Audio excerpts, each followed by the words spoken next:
જો તમને આકાશ જોઈને તો ખબર પડી જ ગઈ છે કે આપણે બનાવી નાખો ઉત્તરાયણનો બ્લોગ। હા તો પતંગ લેવાનો આવે જ નથી તાર તો ભાઈબંધે સળે નાખી નવી ઘોડી।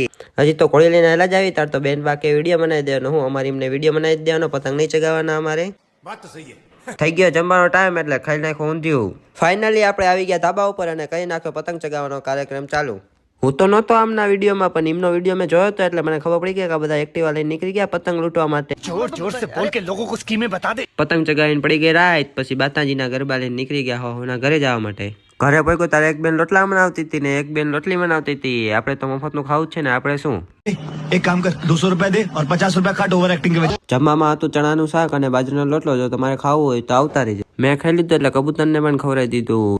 તો આજનો બ્લોગ આટલો જ હતો, તો તમે લાઈક શેર અને સબસ્ક્રાઇબ। તો મારા ભાઈને બોલતા નથી આવડતું એટલે હું કહી દઉં આજનો વ્લોગ આટલો જ તે ગમ્યો હોય તો લાઈક શેર અને કમેન્ટ કરી દેજો અને યુટ્યુબમાં નવી ચેનલ ખોલી છે તો એને સબસ્ક્રાઇબ કરી દેજો। Bye bye.